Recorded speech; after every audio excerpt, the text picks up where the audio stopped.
This program contains true stories of rescues. All of the 911 calls you will hear are real. Whenever possible, the actual people involved have helped us reconstruct the events as they happened.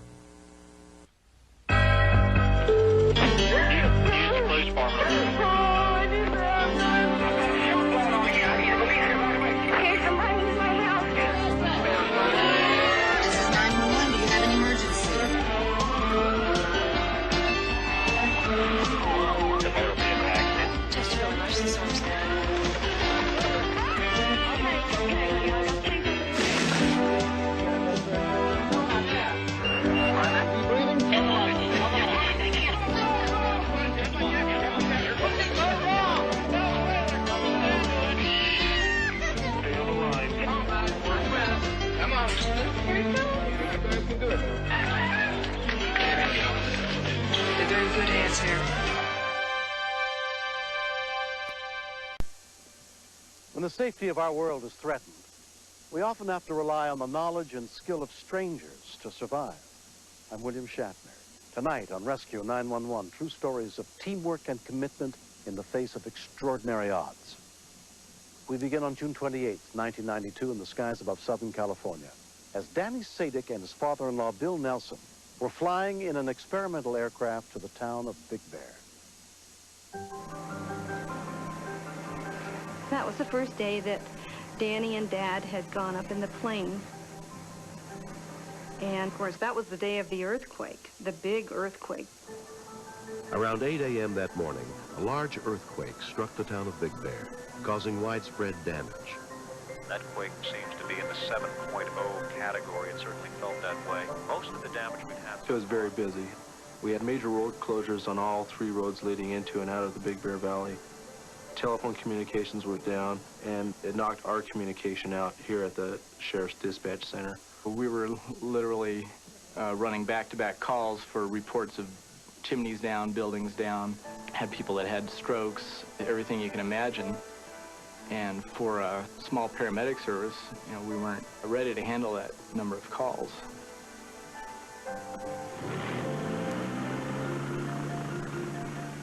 When Danny landed his plane in Big Bear and he and his father-in-law saw the extent of the damage, they decided to fly back home to Escondido. I was a little afraid when he first told the family that he was going to build an airplane.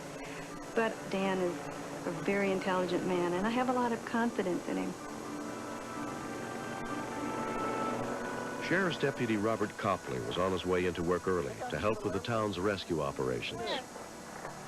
He's having a real hard time. Myself and my wife stopped alongside the runway. And being a pilot myself, I noticed this aircraft, it was having difficulty climbing out. He doesn't have any runway now.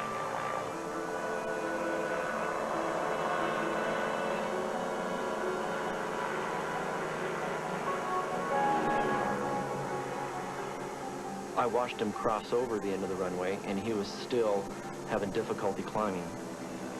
I told my wife he was definitely going to crash.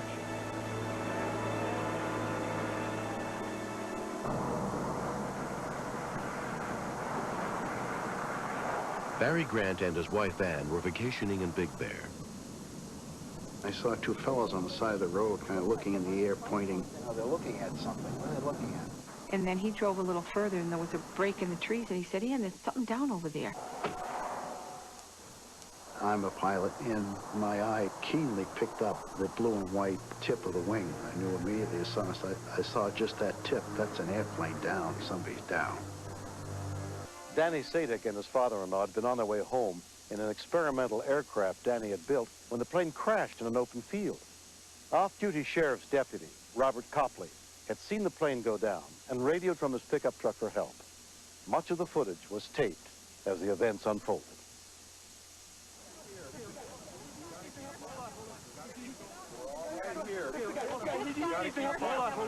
I went to the far side, which was the pilot's side, but the pilot looked to me as if he was not alive. Okay, don't try to move.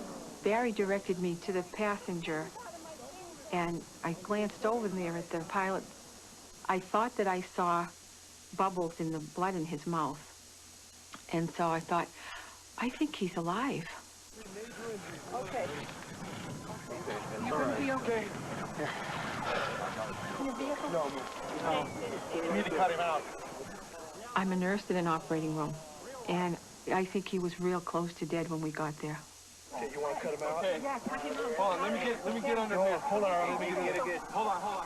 I was concerned about his spinal cord, but the back of the neck weren't going to matter if we didn't get him to breathe. 1, 2, 3, go.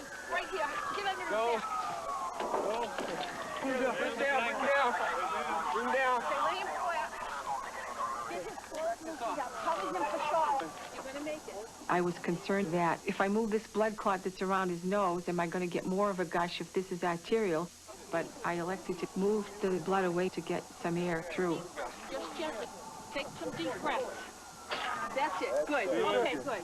He was pretty much unconscious, but he would breathe when we told him to. Take some deep breaths. Just gently, honey. What do you got on But he wasn't getting good air exchange, and I remember thinking I would have given my right arm for some suction. You're good, buddy. You're going to be okay. The passenger was probably in shock because he didn't really know where he was. He didn't realize that he was even in the airplane or that it had crashed. When the first emergency workers arrived on the scene, they began working to free the passenger. Michael, a little heavy. Don't let this. I got it back here. Wait, I got the safety belts on. Oh! Okay. Hey, release it. You got the scissors? Get it. That's the way. Turn it. Turn that. Good. Good job. Within 7 minutes, paramedic Jim Higbee arrived with the Bear Valley Rescue Units and began to treat the pilot, Danny. It looked like he'd taken out the windshield with his head. The fact that they pulled him out might have saved his life. Keeping his mouth open and letting the blood flow out to the side might have been all they could do. And he needed aggressive suctioning because he was literally drowning in his own blood. Hey, let's get some people over here. We need some help lifting him. We got a backboard coming right now? Right behind you. Yeah, right there. Coming up. All right. Oh, that left leg! I was amazed. Everybody, as they came, just seemed to mesh right into and be able to work together so well. Can you feel this? Yeah, up in that area. Can you feel this? I don't feel it. Okay, move it over. One. There was a helicopter on the way, but it was delayed, and I just really felt that his golden hour was going down the drain. Once the blood pressure starts bottoming out, then that's a late and grave sign. It means there's no return from that usually. Because of the earthquake, no medical helicopters were available, so a sheriff's helicopter was arranged to transport both victims. Their wives were notified. Danny was in critical condition. They were real concerned about Dad. They were afraid that the aorta was torn, and so they were talking about open heart surgery. It was really bad.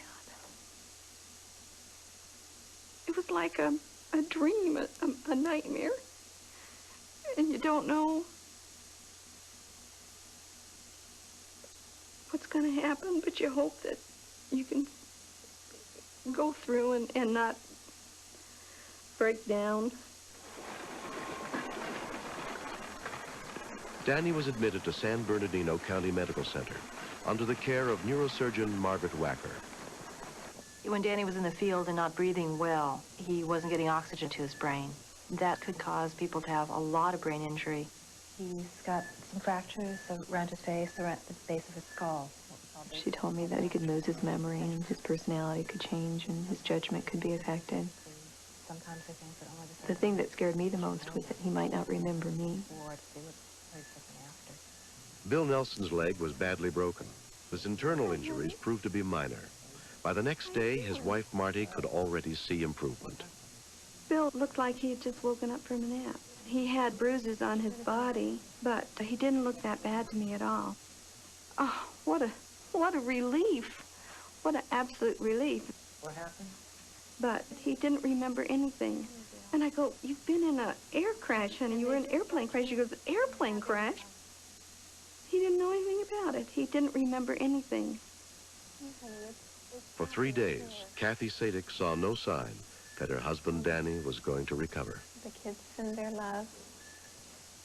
I was in there most of the time. Dad's doing really good. I just told him who I was and that we loved him, and he's got to pull through. When we used to hold hands, he used to rub my nail, my thumbnail. It used to really bug me. I hated it because it hurt. And so I'd always pull my hand away and say, stop. But he started doing that.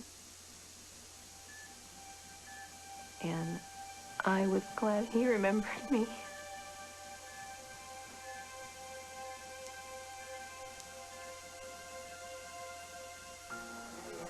It's been 6 months since the accident that changed Danny Sadek's life. I want to take her over where she... I take things a little bit more cautiously, and I come to the realization that your life can be snuffed out in an instant. I'm more appreciative of my family and my kids, and I'm really sorry that I put my family through all that trauma and that sorrow that they had to go through. Bill Nelson has also been affected. Life is a precious thing. Every day you live, make it the best day, because you may never get another chance to be able to share a thought or share your love with somebody. Recently, Danny and Bill got a chance to personally thank Barry and Ann Grant for helping to save their lives. I'm glad that the first people to me was a nurse and another pilot. Boy, you're tall when you're standing up. They were there, the right place at the right time. You couldn't have chose anybody else that could have done what they did. It was real exciting to meet them and see their emotion at meeting us. And instantly I feel as though I know and love these people. We owe everyone a lot that took care of him.